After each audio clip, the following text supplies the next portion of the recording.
Sumainyo ang Panginoon. At sumainyo rin. Ang mabuting balita ng Panginoon ayon kay San Marcos. Papuri sa iyo, Panginoon. May nagdala ng mga bata kay Jesus upang hilingin ipatong niya sa mga ito ang kanyang kamay. Ngunit pinagbikaan sila ng mga alagad. Nagalit si Jesus na makita ito at sinabi sa kanila, "Pabayaan ninyong lumapit sa akin ang mga bata, huwag ninyo silang sawayin sapagkat sa mga katulad nila naghahari ang Diyos. Ito ang tandaan ninyo. Ang sino mang hindi tumanggap sa paghahari ng Diyos tulad ng isang maliit na bata, ay hindi mapakabilang sa mga pinaghaharian niya." At kinalong ni Jesus ang mga bata. Ipinatong ang kanyang mga kamay sa kanila at pinagpala sila. Ang mabuting balita ng Panginoon. Isang konting paalaala lang sa mga magulang kapag nagpapabiyak. Lagi kong pinapaalala, ang pinakamahalagang regalo na mabibigay natin sa ating mga anak ay hindi lamang ng magandang buhay, magandang bahay, magandang eskwelahan na pag-aaralan. Kasi madalas kapag tayo ay first child po, madalas kapag tayo ay nagkakaanak na, ang sentro ng buhay natin ay yung anak natin. Nakakalimutan natin na ang anak natin ay bunga ng ating pagmamahalan sa ating bilang mag-asawa. Kaya ang pinakamahalagang regalo ninyo sa inyong anak ay pagmamahalan ninyo bilang mag-asawa, ha? Huwag niyong kakalimutan na ang pinakamahalagang tao sa bahay ay hindi yung bata, kundi yung asawa ninyo. Kasi sa tingin ko bilang anak din, kapag nakikita natin na nagmamahalan ng magulang natin, lahat ng meron tayo sapat na. Pero kahit gaano pa kagandang buhay ang ibigay sa iyo ng magulang mo, pero nag-uuntugan naman sila sa pader, nagsasabihan naman sila ng masama, kahit ano pang ibigay mo sa anak mo, laging may kulang. So, mga ninong at ninang, hindi lamang kayo ninong at ninang ng bata, kundi kayo tagagabay din ng mag-asawa. Sana ipaalala ninyo sa kanila na pinakamahalagang regalo nila sa inyong inaanak, yung pagmamahalan nila sa isa't isa. Mga kapatid, halina't lumuhog sa poong may kapal upang mag-iliw niyang kalingain ang batang bibinyagan ng mga magulang ninong at ninang at bumubuo ng sambayanan banal para sa banal na sambayanan sa ating lupain upang sa pamamatnubay ni Pedrong Pastol na banal at ni Pablong tagapagpangaral, masipag niyang maipalaganap ang magandang balita sa ating kapuluan at sa iba't ibang bansa. Sa manalangin tayo sa Panginoon. Panginoon, dinggin mo kami. Ama naming makapangyarihan, Diyos ang loob kang nagmamahal sa amin, kaya sinubo mo ang iyong anak upang kaming nasadlak sa paniniil ng sala ay mabinyagan ng laya. Sa tanda ng krus na banal, loobin mo na ang batang bibinyagan ay magiging malaya sa pagkaalipin na bunga ng pagsuway ng nilikha mong unang tao.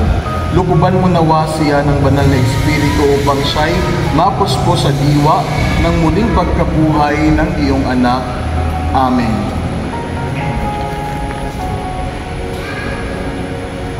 Pagtatakwil sa mga kasalanan. Mga minamahal na magulang, ninong at ninang,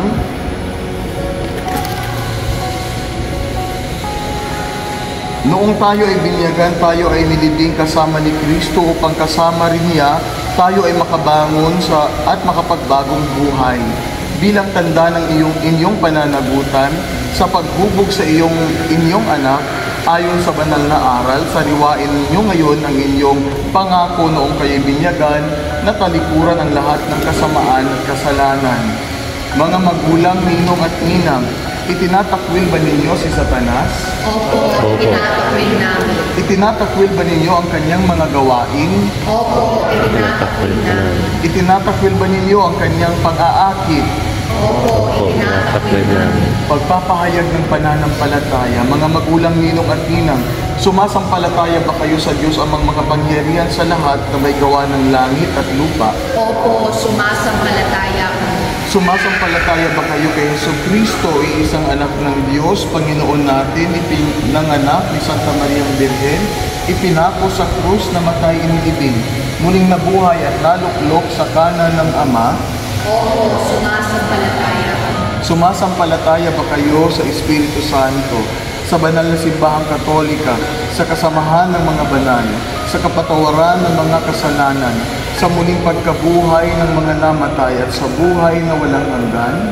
Oo, sumasampalataya. Sa pananampalataya na marangal nating ipinahayag, ating igawad ang sakramento ng binyag sa pamamagitan ni Jesucristo, kasama ng Espiritu Santo, magpa sa walang hanggan.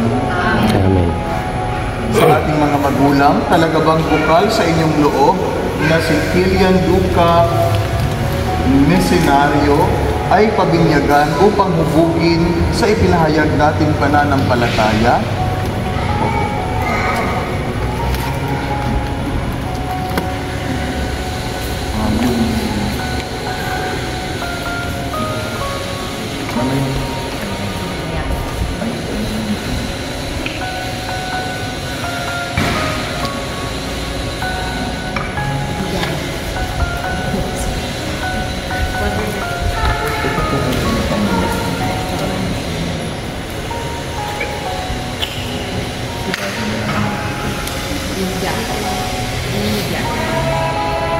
Yeah.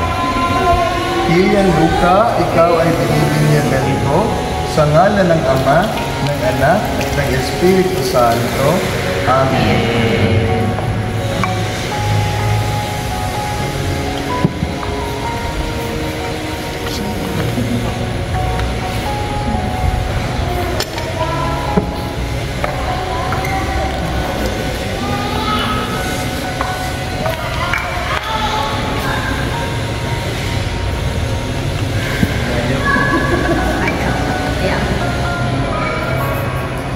Kulit eh.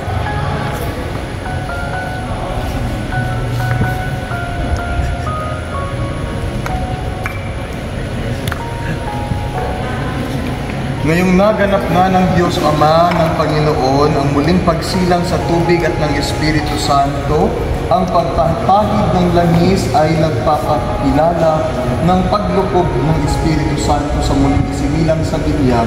Maging matatag nawa ang batang ito sa kaniyang pakikiisa kay Kristo bilang Hari, Pari at Propeta, ngayon at magpakailanman.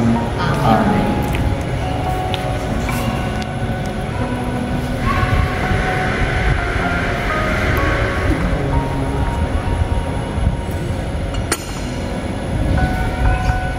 Pagbigay ng damit pambinyag, Panginoon.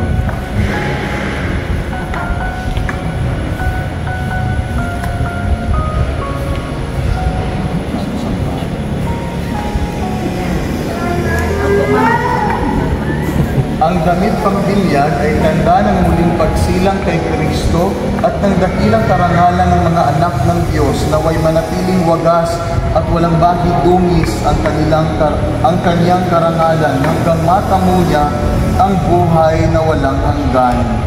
Amen. Tayo nang magbigay dangal kay Jesus na ating ilaw sa diwa natin isipan. Si Jesucristo'y nabuhay siya sa ating kaliwanagan. Yung tatay ko, ilawan po ang inyong kaliwanagan.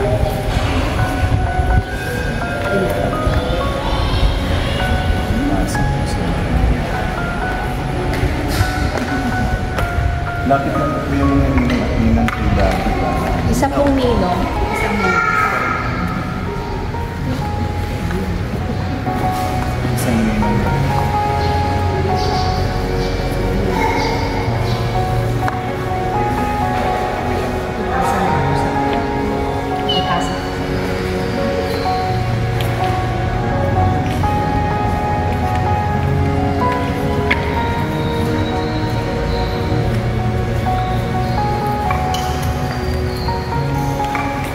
Ang ilaw na ito ay tanda ng liwanag ni Kristo na tinanggap ng mga bagong binyag sa tulong ng mga magulang, ninong at ninang. Naway mag-alab ito sa kanilang puso't diwa hanggang sa pagbabalik ni Kristo ating Panginoon. Amen. Naging anak tayo ng kaliwanagan kay Kristo. Lumulog tayo ngayon sa ating Ama na bukal ng kaliwanagan, ng at buhay, sa panalangin itinuro sa atin ng ating Panginoong Yesus Kristo. Ama namin, sumasalangit ka, sambahin ang ngalan mo, mapasa amin ang kaharian mo, sundin ang mundo sa lupa para sa langit. Bigyan kami ngayon ng aming kakanin sa araw-araw, at patawarin kami sa aming mga sala, para magpapatawad namin sa mga nagkasala sa amin, at huwag mo kaming ipaintulot sa tukso, at yagyago kami sa lahat ng masama. Amen. At sa mahal na Birhen, ating ipagkatiwala ang bagong binyag at ang kanyang pamilya. Sama-sama tayong manalangin. Aba, Ginoong Maria, Puno ng grasya, ang Panginoong Diyos ay sumasayo. bukod kang pinagpala sa babae lahat, pinagpala naman ng iyong anak na si Jesus. Santa Maria na ina mo, huwag mo kami mga kasalanan, ngayon at kami mamamatay. Amen. Sumainyo ang Panginoon, At sumainyo rin pagpalain kayo ng makapangyarihang Diyos, ang Ama, ang Anak, at ang Espiritu Santo. Amen. Amen. Tapos na po ang binyag, palakpakan natin ang ating Maaari na kung patayin. Salamat. Pwede mo kasi